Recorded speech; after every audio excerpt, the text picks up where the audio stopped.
Hello everyone. तो इस video में हम लोग सीखेंगे कि टैली में परचेस रिटर्न और सेल्स रिटर्न की एंट्री किस तरीके से परफॉर्म करते हैं।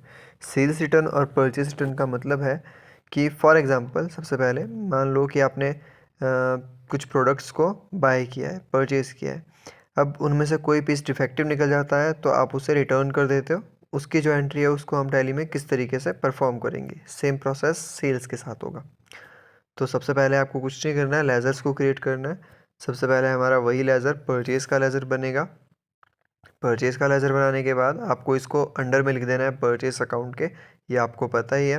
बाकी सभी ऑप्शंस को फ़िलहाल हम नो रखते हैं और इसे एक्सेप्ट कर लेंगे। फिर नेक्स्ट जो हमारा लेज़र बनेगा वो बनेगा परचेज़ रिटर्न के नाम से। एक नया लेज़र बनाना है परचेज़ रिटर्न के नाम से, जो कि आएगा परचेज़ अकाउंट के अंदर। और यहाँ पर भी बाकी सभी ऑप्शंस को नो रखना है और इसे एक्सेप्ट कर लेना है। लास्ट जो हमारा लेज़र बनेगा वो बनेगा एबीसी कंपनी के नाम से, जिससे हमने सामान को परचेज़ किया है। और आपको पता है वो कंपनी हमारी आती है सन्ड्री क्रेडिटर्स के अंदर। यहाँ पर भी बाकी सभी ऑप्शंस को हम नो रखेंगे। मेलिंग डिटेल्स को फिल करने के बाद हम इस लेज़र को भी एक्सेप्ट कर लेंगे। नेक्स्ट हमारा जो लेज़र बनेगा वो अब बनेगा सेल्स के नाम से। ये तीनों लेज़र्स हमारे बन चुके हैं, परचेज़, परचेज़ रिटर्न और एबीसी कंपनी। नेक्स्ट लेज़र हमने बनाना है सेल्स के नाम से, तो हम नेम में लिख देंगे सेल्स और ये आता है अंडर में सेल्स अकाउंट के। बाकी सभी ऑप्शंस को नो कर देंगे और इसे एक्सेप्ट कर लेना है। एक्सेप्ट करने के बाद हमारा सेल्स का लेज़र भी बन चुका है। अब नेक्स्ट लेज़र जो हम बनाएंगे वो बनाएंगे सेल रिटर्न के नाम से। ये नया लेज़र बनेगा, ये भी आएगा हमारा सेल्स अकाउंट के ही अंदर और बाकी सभी ऑप्शंस को यहाँ पर भी हम नो कर देंगे और इसे एक्सेप्ट कर लेंगे। लास्ट जो हमारा लेज़र बनेगा इसमें वो बनेगा कंपनी का, जिससे हमने सामान को सेल किया है। फॉर एग्जांपल हमारी कंपनी थी बीसीए कंपनी, तो हम लिख देंगे बीसीए कंपनी और जो कि आएगी हमारी सन्ड्री डेबिटर्स के अंदर। यहाँ पर भी बाकी सभी ऑप्शंस को हम नो कर देंगे और इसे एक्सेप्ट कर लेंगे। मेलिंग डिटेल्स को फिल करने के बाद इसे एक्सेप्ट कर लेंगे। ये आपका लेज़र क्रिएट हो चुका है। अब सिंपली बैक आ जाना है। बैक आने के बाद आपको F11 को प्रेस करना है। हमें कुछ फीचर्स को ऑन करना पड़ेगा जिससे हम अपने परचेस रिटर्न और सेल्स रिटर्न की एंट्री को परफॉर्म कर सकें। तो उसके लिए आपको F11 प्रेस करने के बाद अकाउंटिंग फीचर्स में आ जाना है और आपके राइट साइड में इनवॉइसिंग के अंडर आपको एक ऑप्शन दिखेगा use debit and credit notes के नाम से। इस ऑप्शन को आपको यस कर देना है। डाउन एरो की इसका यूज़ कर सकते हो या डायरेक्टली क्लिक करके इसे यस कर लीजिए वाई प्रेस करने के बाद। और नेक्स्ट जो इसमें ऑप्शन होगा आपका use record credit notes in invoice mode, और नेक्स्ट जो ऑप्शन है उसे भी यस कर लेना है।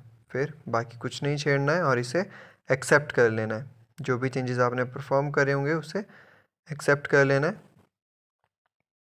एक्सेप्ट करने के बाद सिंपली आप वापस आ जाओगे गेटवे ऑफ टैली वाले मेन पेज पर। फिर अब हम जाएंगे अकाउंटिंग वाउचर्स के ऑप्शन पर, जहाँ पर हम सारी एंट्रीज़ को परफॉर्म करेंगे। तो आपको पता है परचेस की एंट्री हम लोग परफॉर्म करते हैं परचेस वाउचर में। तो सबसे पहले आप डेट फिल कर दोगे। डेट फिल करने के बाद क्रेडिटर में आ जाएगा आपका कंपनी, जो कि थी हमारी ABC company. Then supplier details, company के बारे में कुछ डिटेल्स फिल करने के बाद आपको अमाउंट फिल करनी है। अमाउंट फॉर एग्जांपल हम आज ले लेते हैं 9000। एंटर करने के बाद फिर आएगा ऑप्शन डेबिटर्स का। डेबिटर्स में आपको लेना होता है परचेस। ये एंट्रीज आप लोग पहले कर चुके हो। देन इसे आपको सिंपली एक्सेप्ट कर लेना है। ये हो गई परचेस की एंट्री। अब हमें करनी है परचेस रिटर्न की एंट्री। तो उसके लिए आपको जो फीचर्स आप लोगों ने यस करे हैं अभी F11 करके, उससे आपके पास एक नया ऑप्शन आ जाएगा राइट साइड पर डेबिट नोट का। तो आपको कंट्रोल के साथ F9 को प्रेस करना है। तो आप एक नए वाउचर में आ जाओगे जो कि होगा आपका डेबिट नोट। यहाँ पर आप करोगे परचेस रिटर्न की एंट्री, सेम वैसे ही जैसे परचेस की एंट्री करी थी। सबसे पहले आपको डेट फिल कर देनी है, पर यहाँ पर ऑप्शन आएगा आपके पास डेबिटर्स का। तो डेबिटर्स में आएगी आपकी कंपनी, जो उस कंपनी से आपने सामान को परचेस किया होगा वो थी हमारी एबीसी कंपनी। इसको हम डेबिटर्स में लिखेंगे बिकॉज अब ये लोग हमें पैसा वापस कर रहे होंगे, तो ये आ जाएंगे हमारे डेबिटर्स में। फॉर एग्जांपल अमाउंट थी हमारी 500 और क्रेडिटर्स में आ जाएंगे हम लोग, मतलब कि परचेस रिटर्न।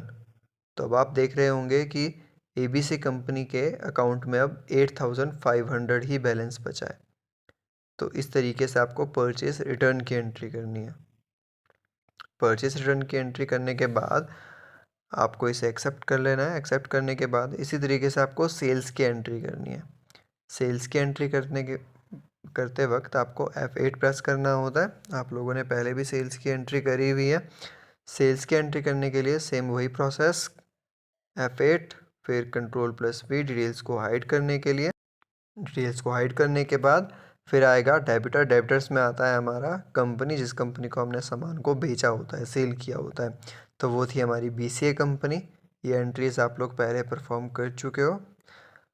डेबिटर्स में आएगी हमारी BCA कंपनी। राइट साइड पर आपके पास आपकी कंपनी के नेम्स शो हो रहे होंगे।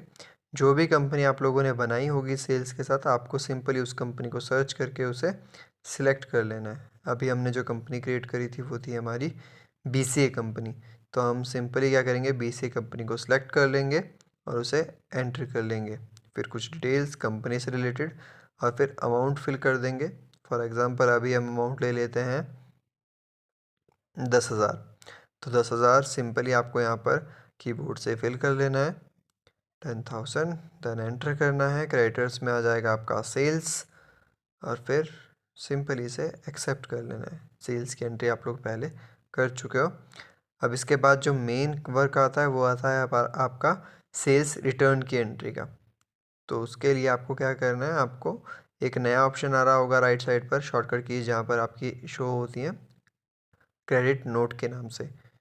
तो आपको कंट्रोल F8 करना है क्रेडिट नोट के लिए और डेट फिल करनी है। जो भी आपकी डेट होगी कंपनी की, उस डेट को फिल करने के बाद आपको एंटर करना है। एंटर करने के बाद फर्स्ट ऑप्शन आएगा आपके पास क्रेडिटर का। क्रेडिटर्स में आएगी आपकी BCA company. BCA company creditors में क्यों आएगी, बिकॉज इस टाइम पर हमने सेल किया है सामान BCA कंपनी को। जो भी हमारे आइटम्स थी वो हमने सेल कर दी थी BCA कंपनी को। तो डिफेक्टिव पीस किसके पास निकला है, BCA कंपनी के पास। तो वो अब हमें प्रोडक्ट आइटम जो थी हमारी उसे वापस करेंगी। तो जब आइटम वापस होगी तो हम उसे कैश देंगे और जिसके पास कैश जाता है वो क्रेडिटर्स में आ जाता है। तो इसी तरीके से ये कंपनी आ गई क्रेडिटर्स में। इसे एंटर करने के बाद अब हमें अमाउंट फिल कर देनी है जो कि रिटर्न अमाउंट थी, सेल्स रिटर्न वाली अमाउंट। फॉर एग्जांपल वो अमाउंट हम मान लेते हैं कि 700 थी। तो आपको 700 फिल करना है, देन एंटर प्रेस करना है। एंटर प्रेस करने के बाद आपके पास ऑप्शन आएगा डेबिटर्स का और डेबिटर्स में आएगा आपका सेल्स रिटर्न। सेल्स रिटर्न को सिलेक्ट कर लेना है, एंटर। और यहाँ पर देखोगे आप BCA कंपनी के पास जो अब अमाउंट बचती है वो बचती है 9,300। सिंपली इसे एक्सेप्ट कर लेना है। एक्सेप्ट करने के बाद आप इसे चेक कहाँ कर सकते हो, चेक कर सकते हो आप प्रॉफिट एंड लॉस अकाउंट में, जहाँ पर आप अभी तक इसे सारी एंट्रीज़ को चेक करते आ रहे हो।